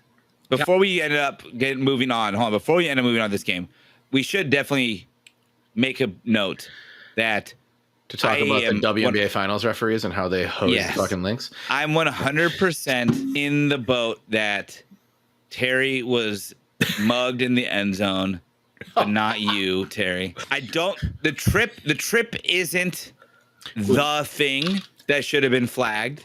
I get incidental contact. They tripped over each other's feet. You can say that. Yeah. But the reason why he was tripped because he got hooked from behind and the defender had his right arm around Terry's right waist. And he traveled twice before he did that. Wait, that was Brianna Stewart on Sunday night. Sorry for interrupting again. Please continue. But part of me is like, of course they didn't fucking call that call. They called nothing all game, which was for better or worse. Yeah, I don't really know how I feel about it because in a vacuum, I would love a game where they just let them play. Yeah. To be honest, I would love it. Yeah. Unless somebody is like clearly clocked and it seems illegal in real time. I don't want to see these ticky-tack like, well, now let's look back in slow motion. This is how good the referees are now. They can see that there was a hand slightly pulling on the jersey for like 0.26 seconds during the play. I'm like, that to me is a little bit over the top, and it's obviously a progression of the abilities of referees and the expectations put upon them. But they went the opposite direction in a game where I think people had expectations at least somewhere in the middle. Sure. And it became frustrating, I think, for both fan bases to watch that game where there was so much that was let go. And again, fine, let it all go, let them play. But you also, there's something about having there's higher expectations to get the call right. Yeah, when the game is on the line, you make the right call. Yeah. And I don't think they did that. But they stayed in line. They stayed true with what they did all game. So it's hard to fault them. But it was a blown call. And also, the weird call before that of the ready whistle wasn't blown. So it's just restart the play, no runoff. Like, I don't know the rule book on that. I honestly don't. I don't know if they actually apply the rule book correctly. But that is another argument for the consistency. Like, where did that come from? Like, maybe you let them play too much, refs, because now they're out here spiking the ball or snapping the ball, fake spiking it with 3 seconds left, and do it before you tell them to, and you don't even know how to enforce a rule or lack thereof to handle that situation. It all culminated in that last 10 seconds as a shit show that I think both teams kind of towed the line of all game with the lack of calls and playing pretty physically. And I thought they all did well, but the end, it was annoying. I mean, it pissed me off because you have higher expectations for something like that in that situation. I think too, it definitely was a bad no call in the grand scheme of things. Like, if you look at the rule book, if you will, like that was with the refs allowing them to play. I think that is a play where if you're on our side, it's clear and obvious. Like, that's a penalty. But if you're on UNLV's side, if we were on UNLV's side, that happened to us. We'd say they let it happen all game. They let it happen all game. Yeah. So whereas I completely agree with you. I think that calling for the refs' heads or putting it on the refs might not be the right way to go. But it was a no call. It was absolutely a no call. If they nailed whatever had happened prior to that with Vonnie snapping the ball before the ready whistle. True. And they seem to have that under control, not call a false start and then pick up the flag and then say there's no penalty. They snapped it before the whistle was blown. Which it's like, cool. We still have the element of surprise now that we've had a 9-minute stoppage for. Yeah. It's like, but if they just came out and were like, oh, that is the rule. Like, we know it. We're enforcing it. This is obviously what happened. So it has to be enforced. It isn't like up to, whatever perspective saw it. I think I would have been more comfortable with the no call in the end zone. Yeah, but true.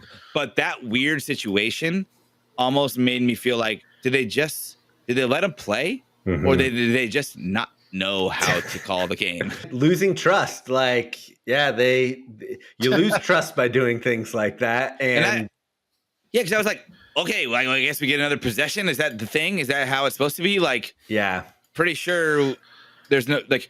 We would have been worse off spiking the ball, which is part of the rule book, because it would have run off the clock and it would have been over. So, like, do we find another loophole? I don't know. I honestly don't know what is supposed to happen there, but I don't think the refs did either. And then it made me judge everything that had happened all game, where I felt like they're letting them play, but it's annoying. That was clearly a penalty. Right. It's clearly offsides. It's clearly a false start. And then it all came down to a no call in a deciding play. Right. And so, don't roast the refs, but also, like, it was still one of the best refed games in a Pac-12 stadium of all time. Well, I mean, but it was fun to watch. Yeah. When you realize they're just not calling anything. Okay. Yeah. Let's go. Like, let's do it. That was fine. And if it didn't come down to a specific 2 plays at the end, I think everyone would have felt better about everything all game. Yeah. Sure. But to your point, the perception of the adults in the room being confused or not knowing what's going on is concerning to everyone involved. Yeah. That's like the definition of you have one job. Yeah. That is to be an adult in the room. But one penalty called against Oregon State in this game for a total of 10 yards. 4 against UNLV for a total of 34 yards. So Terry's blood pressure was at 120 over 80. Yep. Yeah, no wonder you loved it, Terry. You were like, they're not calling shit. I feel so much better about my life. And then I was like, I've always believed that the refs should insert themselves in games. Longtime referee advocate Terry Horseman. They should always. It's an Olympic sport of who could get their blood pressure up the fastest. Terry, all you'd have to do is see a delay of game on the first play of the game. It's the most inexcusable penalty. Why does it keep happening? Still, I always love it when the refs make themselves the main characters. It's really fucking great. Let's talk about predictions for this goddamn Cal game. We never lose at Strawberry Canyon, as many people have said, as all of us said before the season started. Which of you two wants to go first with, or like, I will start by resharing your preseason prediction, and then you can, if you want to reshare it. Who wants to go first? Frame it all nicely so when I slice it on YouTube. Who is most excited about, right? Benny or JP? I'll go first. Benny, your preseason prediction. Lead it in. This week. Give me something. Give me something to slice into the edit. This week on prediction. This week on Bet or Thank you. Bill. Yeah. Benjamin Horse, Sebastian Weege, Como resident by way of Eastmoreland, Portland, goes for a free card. We can't do 5 seconds anymore, but we've got applause tracks just at the ready. Yeah, this is going this is allowed. Benny, these are. Prior to the season, you predicted that Oregon State would win this game 21-10. I gotta say, if our defense holds Cal to 10 points, we'll be as excited as I am when refs make themselves the main character in fucking sporting events. It's interesting. I will mention that Oregon State now is a 9.5 point underdog in this game. And the over under is at 48.5. Your preseason prediction of a Beaver victory, 21-10. Are you betting? Well, Florida State held them to 9. Florida State did hold them to 9. This is a very tough game, I think. I would just avoid this game if you're a neutral bettor. Oof. But man, all right. So Benny, 10. That's what you said. I'm going to bail on that. Bitch. What's crazy about this is Jaden Ott is out, and before Jaden Ott was out, he wasn't doing very well. Ott's for sure out. Yeah, I don't know if Ott's for sure. I hope he's not, because he actually was doing way terrible.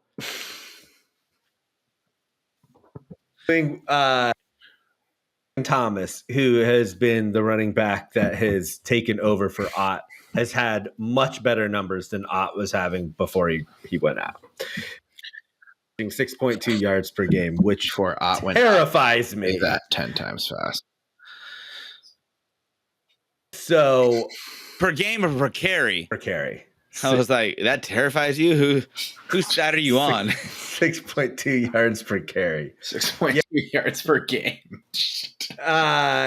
So yeah, I think fuck you. Like, I'm gonna say it because this actually might be good luck, because I've predicted that Oregon State's gonna win all their games. Never done not good the last 2 weeks. I think Cal wins this game, 31-28. Oh. Oregon State covers.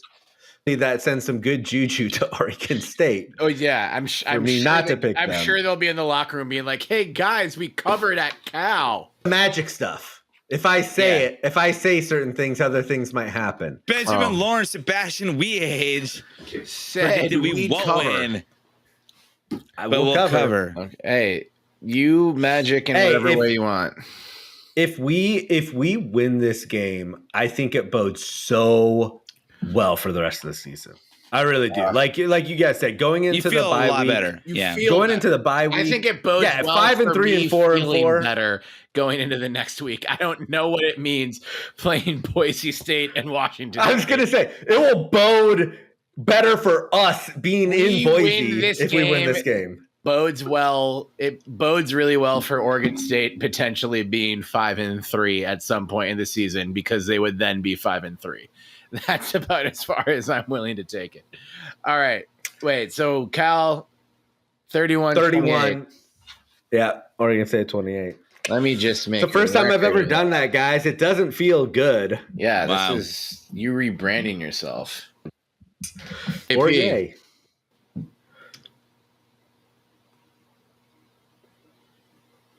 Season prediction. Oregon State win 28-21. A touchdown only affair, unless some safeties were involved. I'm assuming that's pickup rules, winning 4-3, where touchdowns just count for 1. 28-21. Betting or bailing? I'm betting. Same score, same margin? Yeah, same score, same margin. I'm going to hold to it. It feels like a very semi-standard football score. Right. I guess no field goals potentially is not so standard, but we all know that Cal won't have the home field advantage. No, they don't have a home field. The Calgorithm is back in the fucking library, and not not on game day. The Calgorithm is yet to figure out how to generate crowd noise. Or put avatars in the crowd seats noise is on until Twitter, then, but you can mute your phone. And that's what I think the Calgorithm hasn't accounted for. As a Bay Area born and bred and raised kid, there's nothing better than beating Cal and reminding them how obscure and unknown they are, even in their own backyard. So that's true. I love it. I love my pick. I'm going to stick with I'm betting. I am doubling down. I think that they are a Jekyll and Hyde program right now where they can maybe get 3 or 4 touchdowns, or they maybe get 2. Maybe. Sure. So I like my pick. I think that we'll see either somebody on the defense kind of grow up in this game, or we'll see a lot more the return of a lot of recognizable and now healthy faces on the defensive side. And 21 to anybody that's playing on defense that day will feel like too much. Ooh, I like it. We're betting almost the exact over under on that too. What is 49? 48.5, I think. So the over. I like what all of you are saying. I do like our chances in this. And Cal got some shine earlier in this year, getting to host an upstart kind of alternative, like deep cable program that I don't think anyone gets. It's called College Game Day. I think you guys might be familiar with it. It's, you know, it's kind of like if you have, you know, like how like you'd have like the Spice Channel, but it was blurry. Heard of back that in the day. If you like went up Yeah. like 6 more Blue channels, and blurry. yeah, that's like whatever. And they kind of have, you know, this soliloquy Cal that they market and are very proud about, a chant, if you will. But I think we know the deal. You know the deal, the story.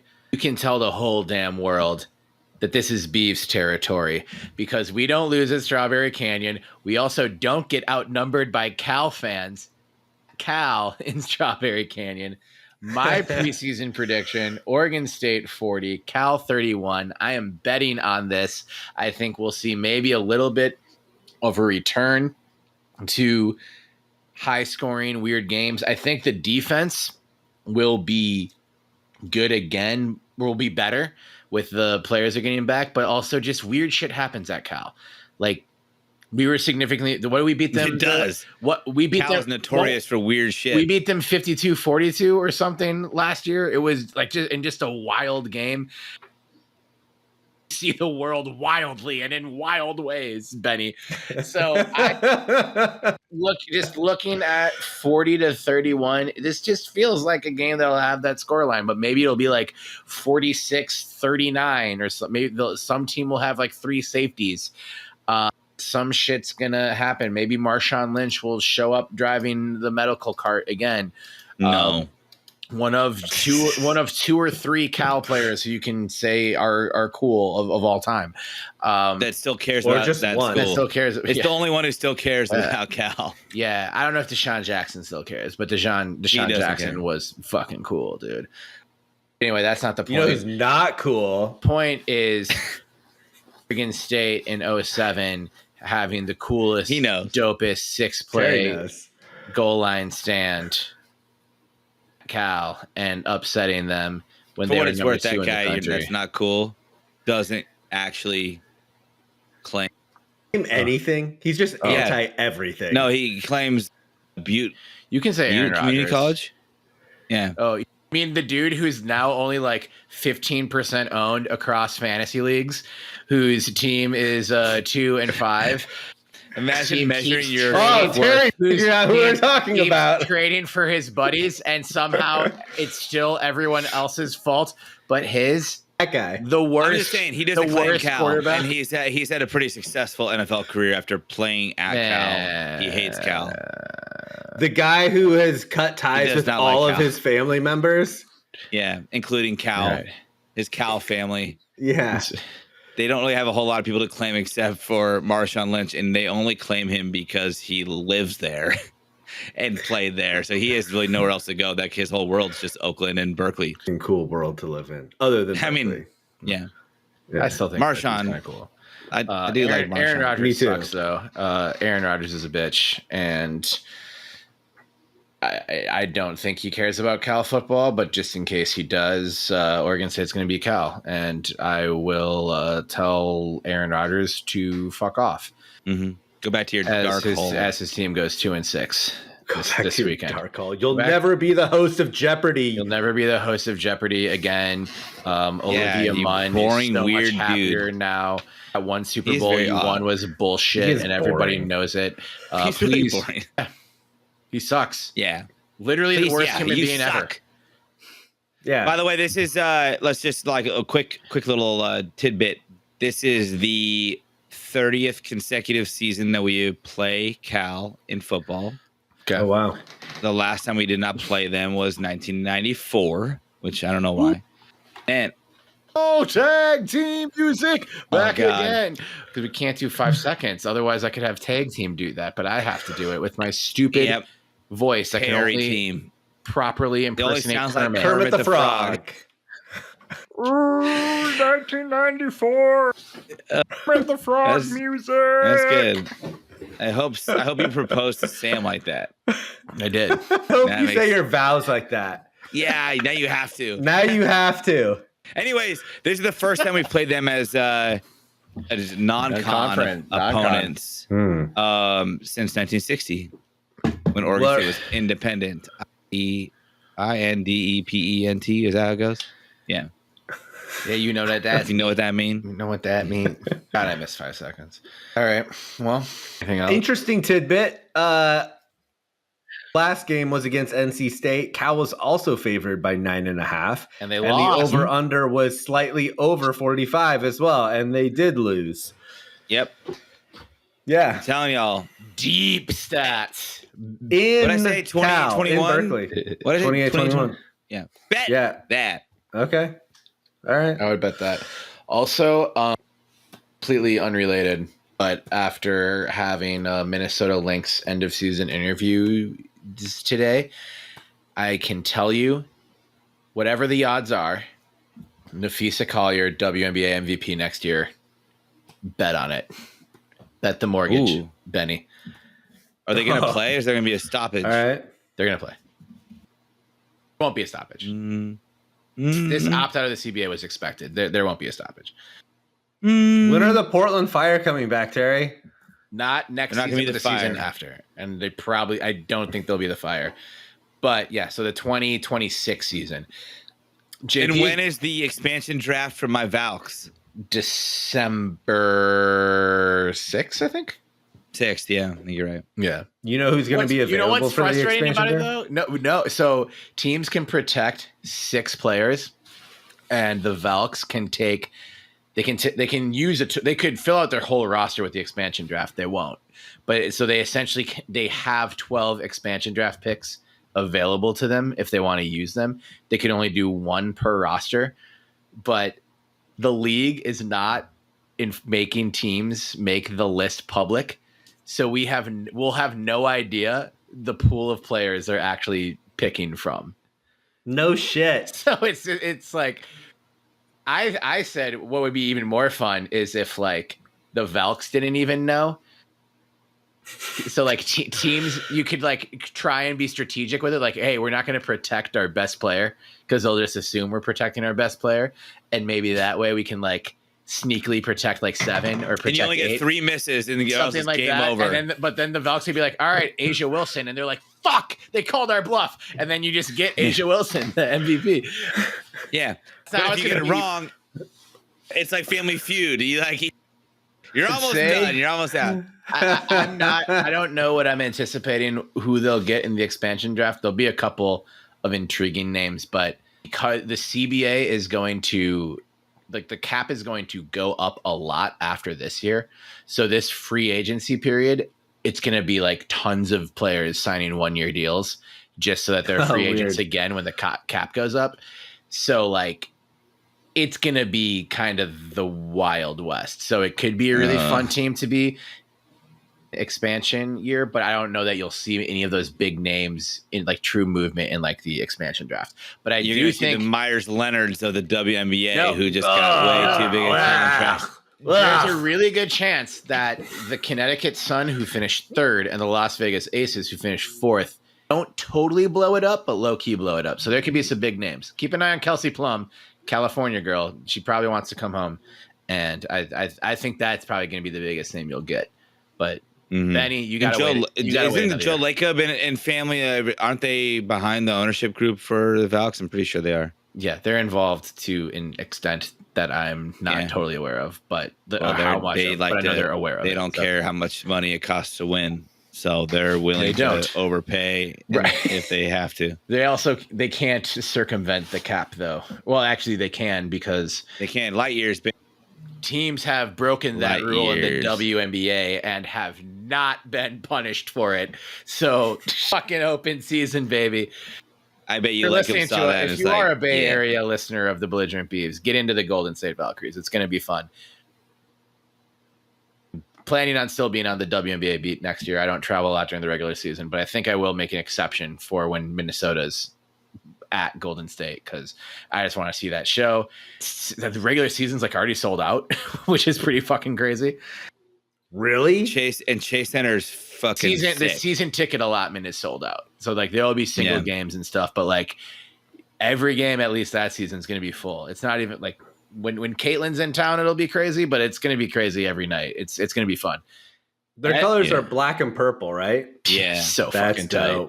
So it's so fucking tight. Portland's going to do a good job too. Like that'll be fun, but you just got to wait another year, Benny. But it's coming. It's coming. Oregon State soccer. We can't be done with Oregon State sports. Sorry. Arnau Farnos named WCC Offensive Player of the Week after a hat trick against Gonzaga. The Beavs have now won 5 straight and are up to number 15, the latest polls, courtesy of Top Soccer. I'm starting to talk myself hoarse here. I apologize. Fuck yeah, horse. That's the third hat trick of the season. For a player on Oregon, for a player. Damn. I love it. Big Dolphins team. Yeah, this team's fucking dope. I think the Portland Timbers still don't have one ever. They're still the Ryan Beavs Johnson. Still Ryan not getting Johnson the respect in the polls. Maybe he was the first. Ryan Johnson, Oregon State alum Ryan Johnson got a hat trick for the Portland Timbers. I think he's the first. Like 2012 or 2013 or something. Are you sure? I'm pretty sure. I think you're right. Okay, buddy. Might be right. Portland Timbers hat tricks. Faster than you. Looking back at the first hat trick in Portland Timbers meantime, history, let's look at the hardwood. The 78 season. Let's look at the hardwood too. What did I write about hardwood? Oh, exhibitions are coming up. Men's basketball has their first exhibition this Saturday at Gill against Montana State Billings. Women's basketball, their first exhibition a week from Friday against Westmont. And to keep the office theme going. Or backwards for me. Why is my phone backwards? Are you sure you're not high? Timbers, 0. That's hat tricks, by the way. Maybe he had 2 then? He had 2 log. I thought he had 3 log slices one time. I don't know, Benny. Whatever. Ryan Johnson, who went to Oregon State, played for the Portland Timbers and scored some fucking goals. And he was good. What do you want from me? Danny Mwanga. Alan Gordon. Legend.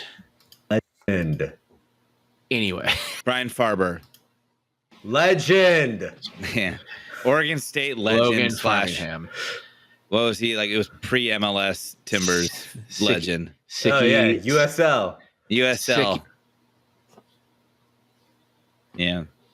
Okay. Tracy was basketball. Dope. I love that guy. Tracy's the shit, dude. Yeah. Anyway. That's a wrap on basketball. I'm fucking excited about basketball. And so is the field correspondent Scott's Beaver Dam. Scott Yearling. Yeah, he was at the women's basketball. He went to the women's basketball tip-off dinner and can report that he is stoked for the season. AJ Marat guaranteed a national championship. Let's fucking go. Yeah. Rumor has it, but also guaranteed on record, recorded, breaking every scoring record. Follow us on TikTok. You can find the video. It's hard to find with the algorithm. They hide things, but you'll find it if you follow us. It's the algorithm fucking with us. They've just clogged algorithm. The algorithm. Men start on November 4th against Utah Tech. Winham. Oh. Algorithm is like a. That was bad, but I appreciate that supportive sound that you both made. You guys are both like, ooh. Winham. Doesn't necessarily flow off the tongue. I just said that. Not like Al Bundy. Go Riv. You guys remember Married with Children fans? Yeah. Okay, thank you. Bundy. Better than Ted Bundy. Yeah. A little bit. Not as good as Ted Zava. Depends who. Or Zed Tava. Zed Tava. And debatable. Yeah, he enjoyed taking a big L from me this week in fantasy football. He probably doesn't care because he's too bad. busy being literally a mad scientist. Those are just sideburns. Is that if that's just an elaborate, long Sideburns. commitment to a Halloween Sideburns. costume, I feel one way about it. If it's not, I feel a different way about it. We're allowed to talk about He's our like the friend's No Country sideburns, for but Old we're Men almost guy. at the 2-hour mark of the recording. Killer. It's like It's almost there. He's getting there. He's just he has to get a little bit more like rolled over. it's I like haven't seen these pictures. It's like a Teenage Mutant Ninja Turtles villain that's not Shredder from the Teenage Mutant Ninja Turtles like Burger King Kids Club era. It is so specific, and I was a huge Teenage Mutant Ninja Turtles fan. Hell And yeah. I don't know what you're talking about. It's like the classic But I have- cartoons. Remember when there was like I have all their action figures. the cartoon right here now because like my kid Crane. got them all. Yeah, Right. not the Crane. No, Crane was- Crane. it's But I have the blimp. there. So Shredder was the Blimp? A-list villain, Oh. and then they had like the B-list villains, which was like Bebop, Rocksteady, and then just whatever. But then they would just like to create Bebop stuff. They had like the C-list villains, and like there was always just like it was like some weird looking dude. I've watched all of them with my kids again. Dude, They're all still very good to watch. You should shout out to rewatch Teenage them. Mutant Ninja Turtles. They're the fucking You should rewatch comic them. books and graphic novels are like not for kids. No, yeah, It's- that's It's the Teenage Mutant Ninja Turtles universe is fucking crazy. It's so Yeah. it's awesome. But anyway, yeah. I loved Ninja Turtles. My favorite was no one's favorite was Donatello. and that's why you're wearing Okay, those glasses. Donatello. This makes so much sense. Terry, yeah. who was yours? Mine was Michelangelo, which I think is consistent Of with my course. character. Yeah. But my brother, I bet was yours is Raphael. Raphael. Fucking knew it. Right. So we have Knew it. none of us were Leonardo boys because none of us are fucking snitches. Yeah. That guy is a snitch. This We're not trying podcast to problem is lead we this don't have shit. the leader. We need a Leonardo who super secret producer Skinder needs to actually be our Leonardo and Yeah, and Or agree. Splinter. no Funky Paul Molina is Splinter. Yeah. Splinter. He'd be a great Splinter. Great A Splinter. good Splinter. This was the Yeah, you perfect crack your ending back. to another perfect episode. We made Like it, a guys. splinter. 163 of 163. Perfect. Will we ever miss? No. Nah. Survey says probably not. So let's keep it. You didn't cue me on that. I could have done a fun sound effect. It's done. It's gone. It's gone. Move on. It's gone. Move on. So glad we had this time together. Thank you for tuning in. Glad we uncovered another mystery that no Portland Timber has gotten a hat trick in the MLS era. That was only a mystery to you. Really important. Ooh. Miss Terry. No, my team isn't shit because I.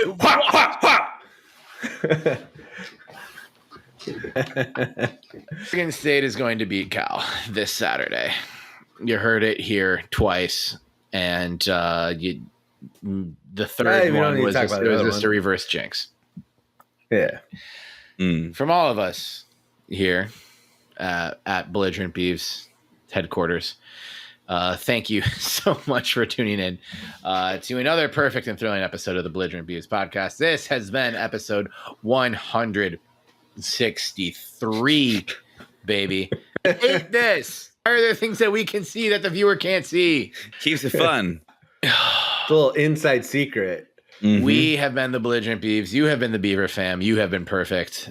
We have been adequate. But thank you so much for bearing with us. Fair. Am Terry Horstman at Terry Horstman on Twitter, at Terrence Horstman on Instagram, and also at Make a Jermaine Terry jersey fucking purchasable on Fanatics.com. Fanatics. Damn it. Make a fucking Jermaine. I'm looking Is this up. that to see if domain I can find it. available? I might be. This needs to be live by the time this episode goes live. JP, you're on the clock. And that man who is on the clock make this fucking Jermaine Terry jersey fucking purchasable, fanatics.fanatics.com. JP Bertram. He is at the Trill J on Twitter. That's at the _Trill_J. because he's too trill to be real. And at JP Bertram on Instagram.com. And also join us back for the first time in 2 weeks' time. He isn't Jeffrey Dahmer, but looks like Jeffrey Dahmer.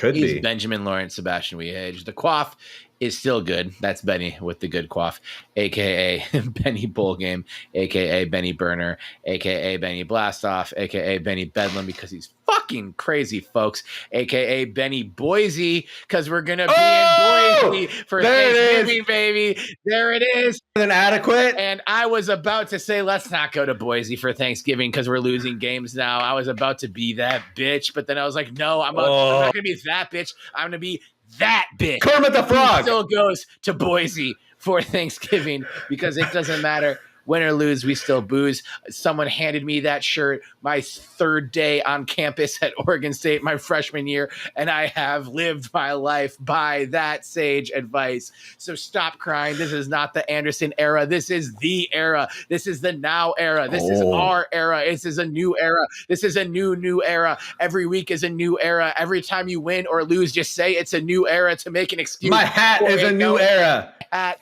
is a new era. Hat says new era, even if it's not new era. And this is a new era of the Belligerent Beavs Podcast, even though it's kind of the same as every other episode of the Belligerent Beavs Podcast. And speaking of that, follow us at Belligerent Beavs on Twitter, at Belligerent Beavs everywhere else. That means Instagram, Blue Sky, Facebook, YouTube. Okay, we're on eBay auctioning off Barry dunk contest cards. Yeah. Danny Mwanga game used boots. Ryan Johnson, San Jose Earthquakes practice jerseys.